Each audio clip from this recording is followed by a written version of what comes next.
Бүгүн президент Садыр Жапаровдун тууган күнү экенин билчү элеңиз? Жок, билчү эмесмин. Ага кандай каалоо тилектерди арнап өтөсүз? Чың ден соолук, кайрат, кажыбас, чыдамкайлык бардык оорчулуктарга. Ден соолугу чың болсун байкуш. Эмне кылсын анан? Эң биринчи тууган күнү менен куттуктайбыз. Сыймыктанабыз. Ушундай жакшы президентибиз бар экенине ишенебиз. Мындан ары үмүтүбүз дагы артык. Буюрса келечегибиз кең болот деп ишенем.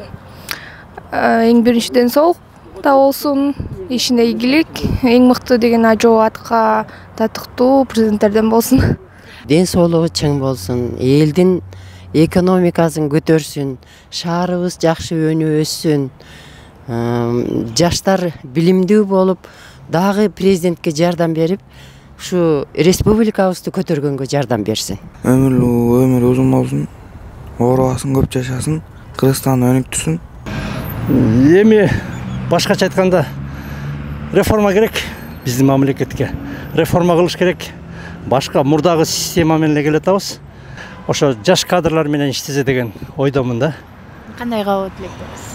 Ишине ийгилик, үй-бүлөсү менен ушу эмне тилеген тилек болсо максатына жетсин, бирок ушу мамлекетти оңдош керек да.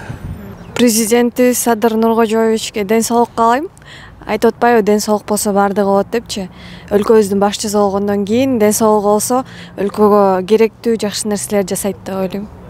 Биздин урматтуу Садыр Жапаров ден соолугу чың болсун, кылган иштери ийгиликтүү болуп, ошо кыргыз элине күйүмдүү, ошондой эле кыргыз эли үчүн күйүп бышкан адамдардын бири болуп жүрөт. Ошо дайыма ушундай эл журтка жалпы эле кыргыз элине күйгөн президенттен болсун. Ден соолук каалайбыз. Ден соолук болсун эң башкысы. Кыргызстанды жакшы башкара берсин. Менимче жакшы эле жылдырып атат деген ойдомун. Анан эл кандай болсо эл менен эмес да. Эң биринчи ден соолук жана сабырдуулукту каалайм. Президент болуш бул өтө жеңил эмес, оор. Бардыгын кыргыз элинин көптөн күткөн максаттарына жеткирүү, ар бир элинин каалаган тилегин угуп, ошо экини аткара билүү дагы бул чоң жумуш деп ойлойм. Кандай иштеп жатат президентибиз? Жакшы иштеп атат. Садыр Жапаров жакшы иштеп жатат. Мени канааттандырат.